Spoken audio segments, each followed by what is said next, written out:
ਉਹ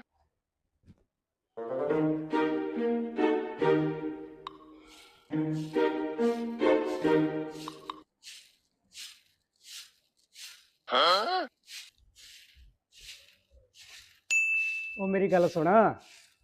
ਹਾਂ ਉਰੇ ਆ, ਮੇਰੀ ਗੱਲ ਸੁਣ। ਤੂੰ ਨਾ ਮੈਨੂੰ ਬਹੁਤ ਸੋਹਣੀ ਲੱਗਦੀ ਹੈਗੀ ਯਾਰ। ਆਪਾਂ ਐਂ ਕਰ ਦਿਆਂਗੇ, ਆਪਾਂ ਕੰਮ ਵਾਲੀ ਕੋਈ ਹੋਰ ਰੱਖ ਲੈਂਦੇ। ਤੇਰੀ ਸਿਹਤ ਡਾਊਨ ਹੋਈ ਜਾਂਦੀ ਆ, ਤੂੰ ਸਮਝ ਮੇਰੀ ਗੱਲ ਨੂੰ ਯਾਰ। ਮੈਂ ਕਿਵੇਂ ਤੈਨੂੰ ਕਹਾਂ ਯਾਰ। ਬਹਿ ਜਾ, ਮੈਨੂੰ ਸਭ ਪਤਾ ਤੇਰੀਆਂ ਚਲਾਕੀਆਂ ਦਾ। ਤੂੰ ਕਿੱਥੋਂ ਗੱਲ ਕਰਦਾਗਾ? ਉਹ ਮੈਂ ਕੀ ਗੱਲ ਕਰਦਾਗਾ, ਦੇਖ ਯਾਰ ਸਮਝ ਤਾਂ ਲੈ ਮੈਨੂੰ। ਇੰਨਾ ਟਾਈਮ ਹੋ ਗਿਆ ਆਪਾਂ ਨੂੰ ਹੁਣ, ਹਨਾ। ਇਹਦੇ ਵਿੱਚ ਚਲਾਕੀ ਵਾਲੀ ਗੱਲ ਇਹਨੇ ਕੀ ਕਹਿਤੀ? ਕੰਮ ਵਾਲੀ ਕਹਿੰਦਾ, ਰੱਖ ਲਓ ਫਿਰ ਕੰਮ ਵਾਲੀ। ਪਾਪਾ ਤੈਨੂੰ ਨਹੀਂ ਪਤਾ, ਮੈਂ ਵੀ ਪਹਿਲਾਂ ਕੰਮ ਵਾਲੀ ਹੋਈ ਸੀ।